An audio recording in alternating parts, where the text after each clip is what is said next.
All right, everybody, welcome to the Blurb webinar series. Today we are talking with Arizona-based photographer Jared Platt, and we are going to be talking about his photo origin story, and we're also going to be talking about the genre in which he works and the ups and downs of that genre. And finally, we're going to talk about print in 2022 and why on earth anyone would still be doing this print thing. Jared, how are you? I'm good. I'm excellent. How are you? I'm good. I've had to do some evasive action today to get into a place where I could actually do this webinar.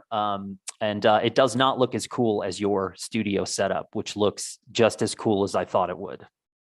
Yes, it's the perfect cave. I specifically painted the whole room gray, and you'd be surprised at how many funny looks you get from the Home Depot guy when you go in and you're like, no, I need it to be zeroed out. It can't be heather gray. It can't be storm gray. It needs to be gray, like gray. And like 18% photo yeah, gray. I need 18. Bring in a gray card and be like, I need to match this.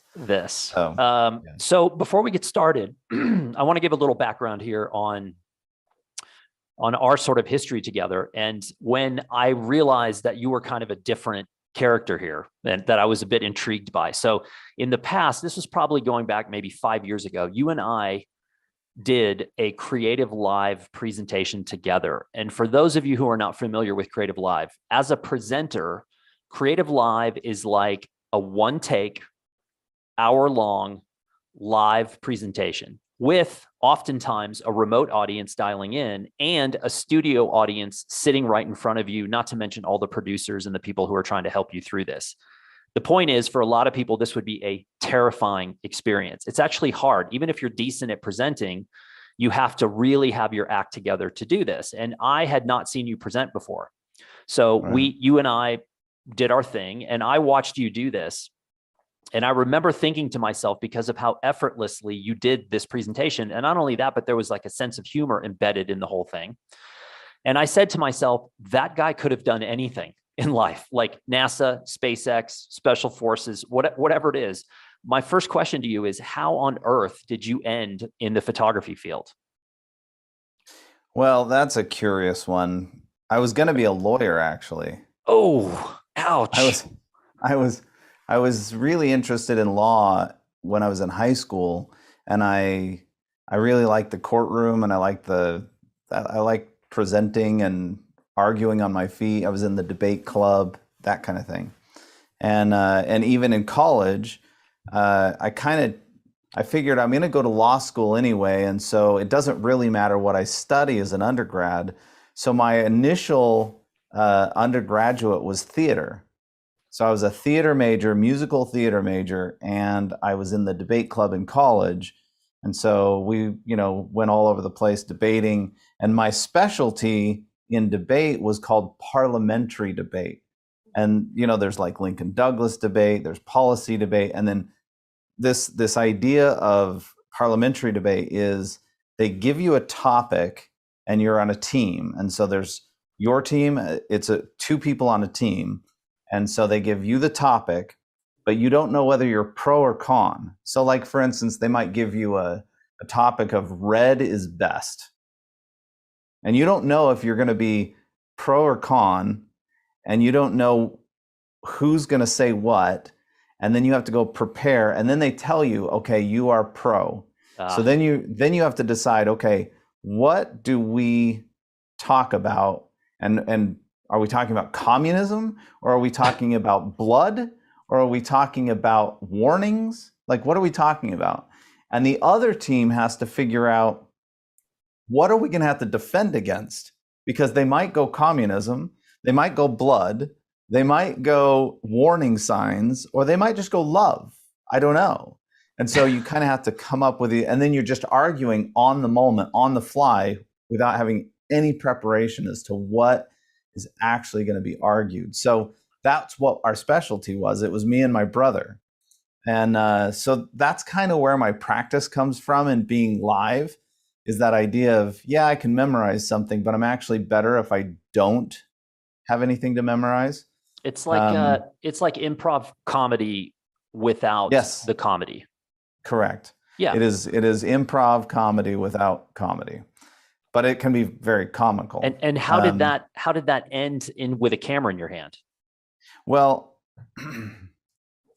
without throwing anybody under the bus, I I love theater and I love the theater itself, and but the people are hard to be around because it's like there's a group of people that just, in order to be a great actor, you can't grow up. You have to be in like a childlike state where you can make believe. And I couldn't make believe. And so I was growing up, and all of my friends in the theater department weren't. They were just staying in this childlike state. And I was growing up, and I was like, I can't pretend all the time. And so I decided, I think maybe I'd rather be behind the camera telling them what to do. And so I thought, I'll take a photo class, and I fell in love with it. So I switched to photography thinking, yeah, I'm going to be a lawyer anyway. So I'm going to study how to photograph and maybe direct and things like that from behind the camera. And then by the time I got into law school, and I was like about 3 weeks from going to law school, and my photo professor called me and said, "Hey, I want you to study as a master's student with me." And I said, "Well, I haven't even taken the GRE. I can't get in." And he goes, "Oh, well, don't worry, we'll get rid of that." So they let me in, and I was like, I kind of like this photo stuff that I've been doing anyway. And so I started my master's degree. And by the time I finished, the master's degree was a fine arts degree. So it was a 3-year master's program. Yeah. And by the time I finished it, I already had a career because that's how I was working my way through school. Sure. So even as an undergrad, I was doing photo jobs as a way of earning money. And so by the time I got out of my master's degree, I already had clients and a business and all that. So here I am. Well, what I took from that was the GRE mysteriously going away, which is, I think, the beauty of the old education system, where nothing was entirely set in stone, and if a corner needed to be cut somewhere here and there, they did that, and that's right. The good old days. Good old days. Yeah, and so when I look at your website, it's interesting to me because, and as a photographer, I had a lot of different careers within a career. I started in photojournalism. I did editorial for a while. I did portraits for 7 years. I did weddings for about 7 years. I did stock. I jumped all over the place. Right. And I think it was one of the things that actually kept me interested in photography was I had to reinvent all the time and try these new genres and try new things. But when I landed in the portrait wedding field, it was after 15 years or so of like editorial, commercial photojournalism. And a lot of my friends were like, whoa, like, what are you doing? Why would you do that? Because portrait wedding had this weird stigma attached to it that goes way back historically. But what was it about that genre? Because like in photojournalism, I can wear all black, I can wear scarves, I can act moody at parties, I can do all that stuff. It's totally fine because you're a photojournalist. But as a portrait photographer, especially one that's focusing on families and kids and also weddings, what was it about that genre in particular that made you say, that's the thing I want to do? Well, it's actually kind of a not very sexy story because at the time that I was turning from master's student to full-time, photographer, earner, business owner, at that point, I was doing several different things. I was writing music, I was making films, and I was doing photography. But a lot of my photography was portraits and weddings, but I was also working for a commercial studio. So I had probably 5 jobs that I was working at the same time to try and just earn a normal living. And my wife, who we'd only been married a year and a half, maybe something like that, and she announced that she was pregnant. Oh boy. And so at that point, she was going to quit teaching to raise our child. And I had a kind of wake up moment where I was like, I can't just flounder around. I've got to actually have earning potential. Yeah, and Dad. So I decided at that point, all right, where am I actually making the most money? Well, it was photography. So I jettisoned every other avenue. And then I took photography and I said, where in photography can I rise the quickest and make the most money in the fastest way possible? And with commercial, that was going to take years to get to that point. And with, like editorial, that's a slog and that's hard. Yeah. And there's no money in it. Right. So I was like, the best way I can do this is I already know how to take portraits. I'm already doing weddings.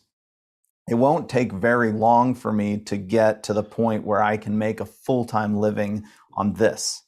And so that's the initial reason that I chose it. It wasn't like I hated it and I chose it. Yeah. I was doing it already, but it was the best possible route to a good living. And so that's the way I entered into the market. But the thing I like about it is that as a commercial photographer, you're told you need to get 5 shots today, and you're going to deliver 5 shots, and you're going to work all day on those things. And that's it. That's easy work when you're considering what you have to do as a wedding photographer, where you have to get about 50 really great images during that day. And they've got to be of different things. You've got portraits, and you've got ring shots, and you've got room shots and architectural things. And then you've got documentary stuff. And it's really challenging work. And I really liked the challenge. That's probably what attracted me most to photography, was that it was a very challenging thing and it was constantly changing. And you always have new people in front of the camera and you have to kind of figure them out, read them, figure out how to get them to react to the camera right. And so, I think it was the challenge, the excitement of the challenge, that probably made me most interested in wedding photography as opposed to like portrait photography. Nowadays, I do a lot of portrait photography, especially commercially. I do a lot of editorial portraits for corporations and things like that. And that guy in front of a computer. What's that? Executive in front of computer. Yes, executive. I think one of the big misconceptions about wedding photography and photographers was historically, it was kind of this idea that, you weren't good enough to do anything else, you can be a wedding photographer. And I think that's a completely inaccurate statement. I think wedding photographers often don't get credit for being the photographers they are because of those stigmas, the residue of those stigmas that's still alive and well. But man, talk about being under pressure. And not to mention, it's not just the photography side, but it's the psychology side of being someone who's viewed by the wedding party as someone who knows what they're doing and is in control. And how many times has someone in the wedding, something gone slightly awry at the wedding, and the party turns to me as the photographer and says, what do we do? And so it's not just that, you're balancing this. And oftentimes you're sort of the pin in the middle of the entire event. And I used to tell people that, look, I'm greedy and I'm going to stack this deck in my favor. So if the planner and the location are telling you to do the ceremony at 7 p.m., I'm going to tell you 5 p.m. because the light's good and that's what I want. And I'm for me, it's like, yes, it's your wedding, but I'm in total control here because I know what I need to, I know the ingredients I need to have to produce the work that I want. And so that's interesting, but you've also got a really sizable education or EDU component to your site as well. And I think this goes back to the lawyer training. And I think it probably goes back to the Creative Live in some aspects as well, is that's not for everyone either. And I think to not only be able to do this for a living, but also to be able to share that knowledge, what's the driving force behind that component of your life? Well, the whole reason for me going back to a master's degree was because I wanted to teach. I love talking about photography. Like, it's my favorite subject to talk about. And so I kind of have a drive to always be educating and teaching. And so I wanted to actually go and teach university, college, and I did for I want to say about 7 years. Oh, wow. That's a long time. I taught for about 7 years right out of college. I taught sometimes full-time, sometimes part-time. as a professor at the local college. And that was great. It was a great joy, but it's fairly poor pay. Yeah. And so as I was doing that, I started going to conferences to try and learn how to be a better wedding photographer. And so I started going to WPPI and all these different conferences. Oh And I boy. realized they need better teachers up there. So I was getting good education on business and stuff like that, but Yep. I was watching the presentations and I was thinking, they don't have people up there who are educators. They have people who are photographers that are really good at their job, but they're not really good at teaching. And so I decided to throw my hat in the ring and start teaching photography and editing and Lightroom and Lightroom. Yep. Photoshop and stuff like that, because I thought these people need to get really good education on this topic, not just, going and listening to someone that they're a fan of.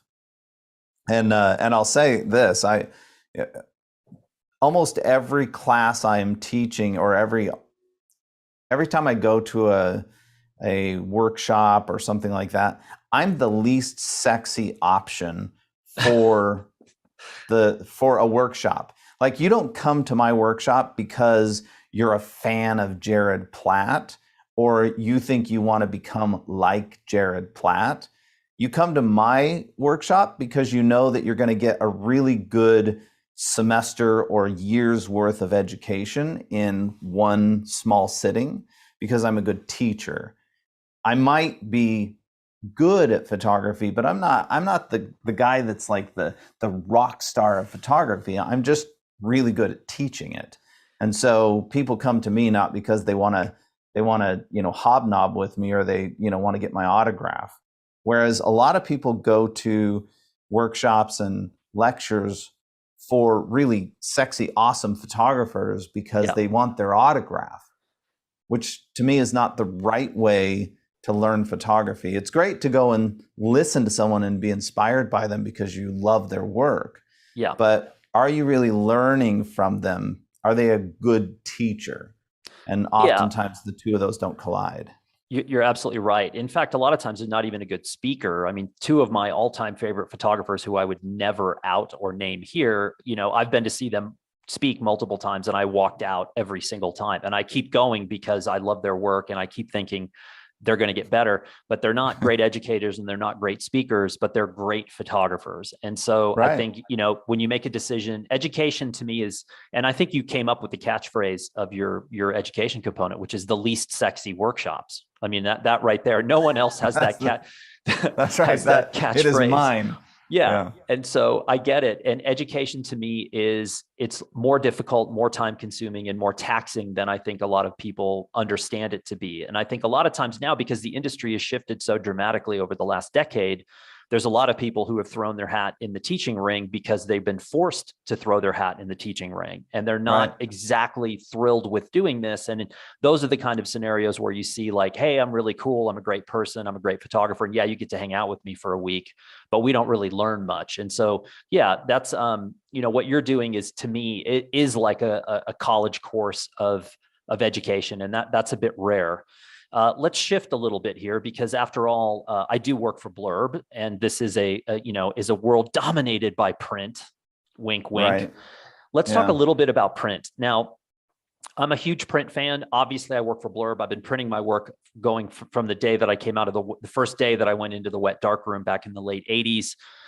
I was loading my first roll of 35 millimeter on the reel. I rolled it on top of itself. I thought I was hot stuff. And then when I pulled it out of the fixer, the emulsion just came off on my fingers. And I was like, maybe this photo thing is not for me. But print, to me, I get a lot of questions about people saying like, dude, we live in 2022. It's the digital age, the information age, the data age.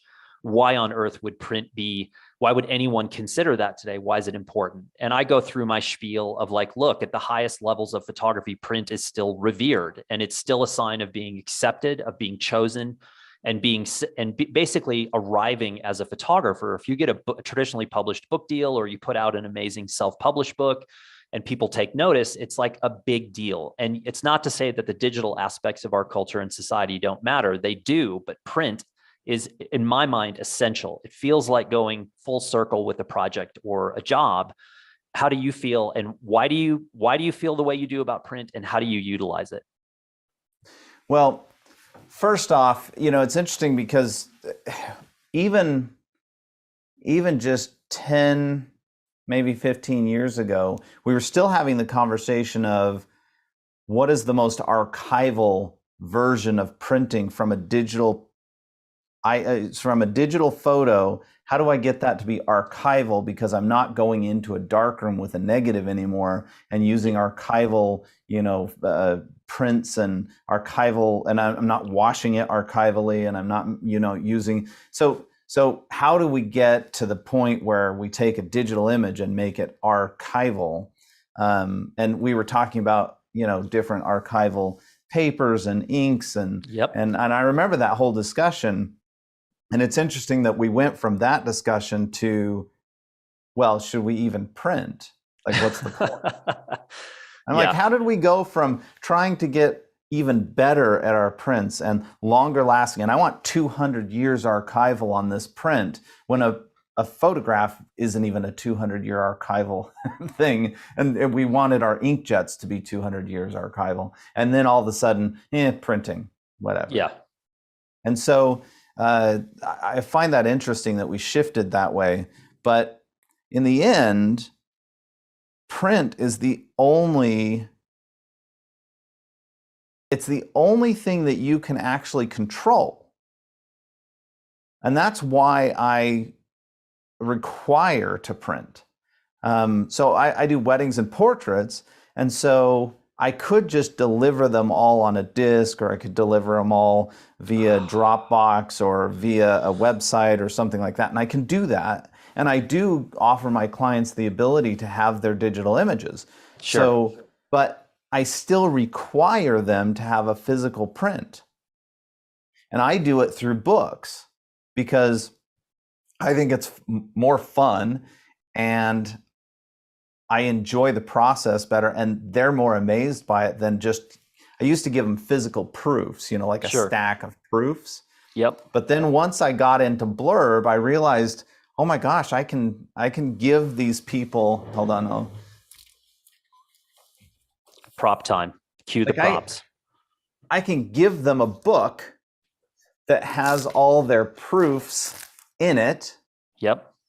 And I get to choose how they see it. I get to choose that they're seeing proof images next to my favorite image at the same time. I get to choose how they see it, how bright it is, how dark it is, what the color is, because I have accurate printing technology that allows me to provide a client with something that is accurately printed, that's beautiful. That way, when they download the image and go print it at Costco or something like that, and it turns out bad, they can always go back to the book and be like, well, it printed fine here. I don't know why it didn't print. Well, that's because Costco isn't calibrated. You ordered it from the 18-year-old teenager who mixed the chemistry and did a poor job at it or whatever. And so when they call me and say, why didn't this print well? I can say, well, if you'll just click the buy a print from the website that you downloaded it from, it'll come out perfectly because it's professionally calibrated.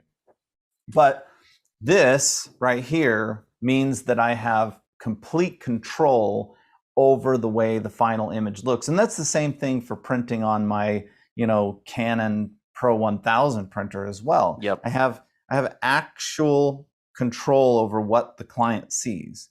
But digital wise, if people are looking at it on Instagram, they can turn their brightness up and down on their screen. Sure. I know that Apple does a pretty good job at like color management and stuff like that. It's pretty impressive. But people looking at their computer screen, they've never calibrated that. None of my clients calibrate their screens unless they're commercial clients, so they're art directors. But they don't calibrate their screens. I'm amazed how many if they're seeing blue or red or green or what. there's quite a few photographers who don't calibrate either. I know from my Blurb travels over the years of, people saying, look, my book didn't come out. And my first question is always what you calibrate with. And I always get a lot of these sideways looks of like, well, my inkjet printer in my office looks fine. And I'm like, well, you're talking about apples and oranges. You've got, if you're not starting with a baseline calibration, it's almost impossible. Books to me always felt and feel like coming like full circle. And when I used to shoot weddings, I would tell the clients, look, I know in theory, on the surface, you think you're hiring me to make these photographs, and you are. And in fact, that's what my primary responsibility is. But you're also hiring me to edit and to design for you, because a lot of times if you dumped 500 images in a wedding client's lap and said, go ahead and design a book, they would be overwhelmed and the book would never, ever get completed. And so I think the editing part of it and the sequencing and the choosing materials and trim sizes and creating this beautiful object for them is such a huge part of it. And I don't know, digital presentations are great and there's a million things you can do online, but there's something very, very different, almost confrontational about a physical object that you're putting in front of them and forcing them to physically engage with. And I think that's it's become kind of a bizarre element of the modern era because we do spend so much time in front of screens. But yeah, your books are what I would classify as like classic, beautiful, large hardcover photography books. Do you ever use any of the smaller formats, the trades or magazines or anything like that as sort of complements or how-tos? Yeah, I use in fact, I just finished a project and I got the books yesterday. Cue the props again. So I got this book a while ago. Okay. And I did like a little how-to thing for Blurb. So that's coming out. Okay. So I'll tell you the story behind this project. So I was wanting to create a photo project about cold landscape. And not in the sense that it had to be freezing when I took the photo, but in that idea that there's nothing, it's vacant, it's a cold, austere landscape where if you looked at it, you think either I'm cold or I'm lonely. Okay. Something to that nature, blue, And so I came up with this book idea and I wanted to do this book, right? So I called it 0 degrees, meaning cold, but sure. But also I thought it was interesting because you could also say that the 0 degrees latitude, whatever. Yeah, so, that's anyway. what I took from it when I first saw it. That's what I thought. Right. Was. So it's just a whole bunch of really cool photographs that are sometimes actual snow and cold, and sometimes they are, not actually cold. That was actually a warm day, but it looks cold. And then there's a lot of vacancy in the shots as well. Here. A lot of empty space, negative space. Yeah, a lot of empty space, a lot of fog, a lot of, that kind of stuff. So anyway, I'm making it, and you'll notice that in the book, all of them have these little GPS coordinates on them. Okay. And so that's the only writing in the book is just the GPS coordinates. And the reason I did that was because I thought it would be more interactive if someone wanted to know where it was. Sure. I don't say this is in, Bristol or this is in wherever. I just give them GPS, so they would have to go type it in and find it, which is kind of fun. Yeah. But at the same time, it's also a really cool graphic element that it doesn't actually have to be anything. It could be like placeholder text, right? So it's just a piece of graphic element, right? But I also wanted to be able to discuss the book. And so what I did is I created this. And then I created, so this is just a photo book, right? It's the photo style book. So it's heavier, it's bigger, it's more expensive. And then I created this book, which is the trade book, and it's the companion book to it. Smart, super smart. And that's where I've got all of the stories. Oh, there you go. And it's got stories about when I took the photo, but it also has like tips. There's one area in here where I discuss like an iPhone app that I use to help find the sun. There's one in here where I discuss the idea. So I like taking pictures of birds, not because I'm a wildlife photographer, but because I like the shapes that they create. Mm-hmm. And so like in this one, it looked like they were making a bunch of music notes. And I tell the story of taking this photograph. I printed it out for a friend of ours who plays the piano, and I handed it to her. I said, "Would you play this for me?" And so she did. And at the beginning, it sounds really good, and then it starts getting worse and worse and worse until the end. It's a horrible song. So anyway, I tell the story about that. So it's just a companion book.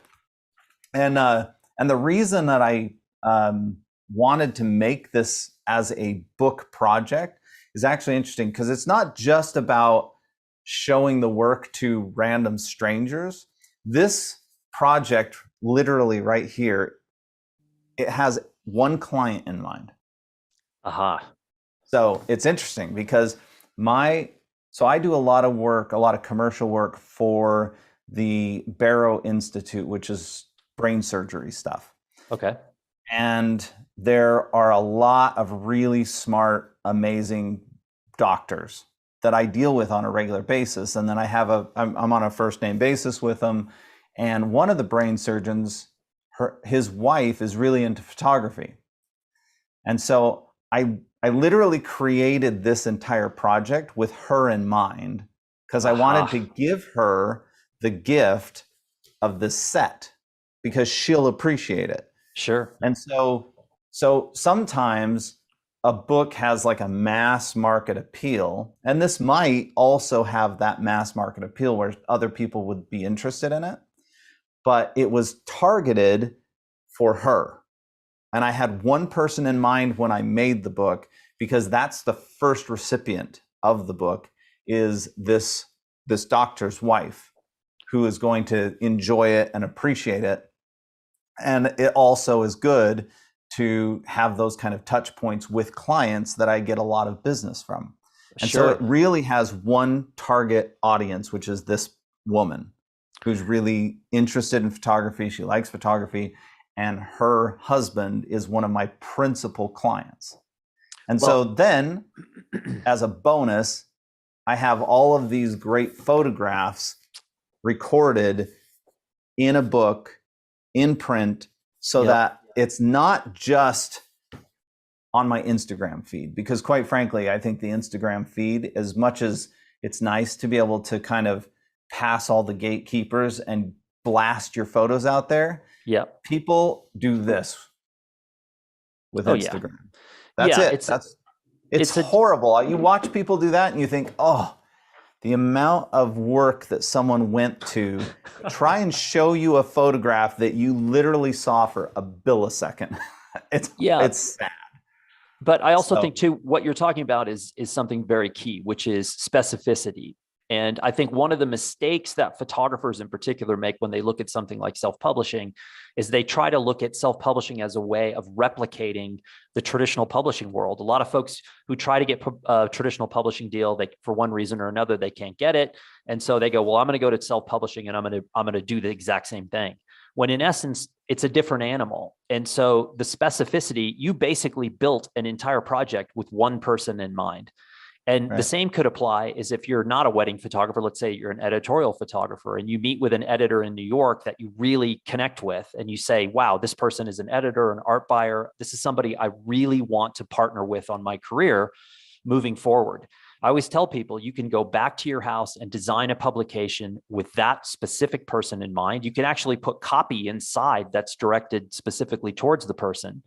And create a publication just for them. And that to me is the power of what self-pub is about. It is amazing. The power of being able to take, and the same thing's true. I mean, this book has one person in mind too, and it's the wedding couple. And so I'm so used to doing this kind of thing for a wedding couple that it's really easy then to take that same concept and say, okay, who can I provide some beautiful imagery to, something that they can put on their coffee table that's a constant reminder. This is so much better than a business card or a gift card for, a dinner out with their wife or something like that, because this is an ever-present reminder that you are there and you are their friend and you are interested in them. And plus, if I go and do a book, and let's say, and there's different places I can do it. Like I most of the time when I'm doing a book like this, I use Lightroom because it's so easy to create the book. But if it needs to have text in it, I'm going to go to Bookright and do it, or I'm going to go to InDesign and do it. Sure. But because I have that project, I can build the project, I can write the text specifically for that person, but then later on I can change all the text and I can reuse that same project, swap out a couple images, post that one, and now I've got a whole different iteration of the same book. And it's just one at a time, this audience, that audience. Yep. And that's a fantastic way to get your work seen the way it should be seen in front of someone that needs to see it. And again, the whole idea of a digital calling card and sending stuff via Facebook or Twitter or whatever, if you're trying to do the same thing that you just discussed with an art director via, I want to get in front of him on my Instagram feed or on his Instagram feed, or I want to Facebook connect with him or whatever, you have no idea, A, how long he's going to look at that thing. It's probably that long, if at all. He might not even get to see it because of whatever algorithms are keeping you out of his feed. That's right. And you have no idea what his calibration is like and whether he's going to see your image while maybe he's in a dark room and it's too bright. And so his eyes aren't calibrated to the brightness of the screen and he's annoyed by it. Or he might be out in the sunlight and he can't see it and his phone is overheating. And so his phone got dark and he doesn't. So at the moment he was wanting to look at your image on Instagram, his phone was dark and he thought, oh, that's not that great an image. Simply because his phone was at 50% brightness because it was overheating. Like that kind of stuff, the print doesn't have that problem.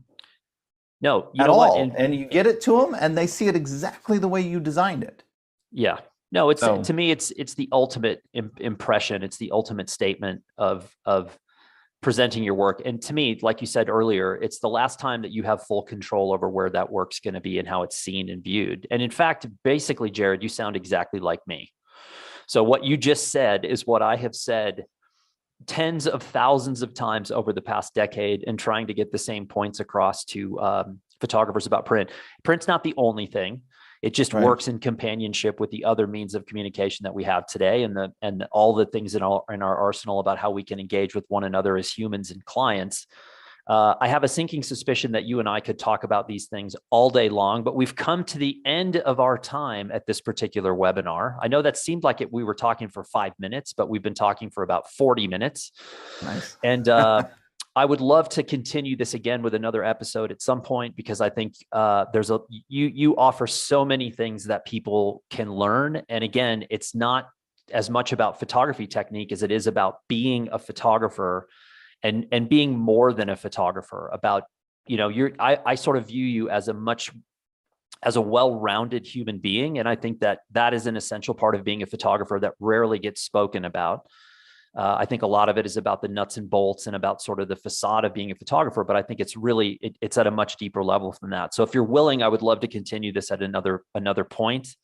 And, but for now, I just have to say thank you for taking the time to do this. And I know that the Blurb team and the agency team was excited about what you produced for us. And I knew when I made that connection that what would come out on the other end would be beyond everybody's expectations. And you definitely delivered on that. Well, you're welcome and thank you. And as a teaser to our next conversation, I will tell you about the class I took in college where the photo professor required me not to take one photo the entire semester. And it was the best photo class I ever took. Now I'm intrigued. All right, we're going to do round 2 here coming up. And again, I really appreciate it. And I'm sure that our audience is going to love hearing what you've had to say. So again, thanks. Yeah, awesome. Take care.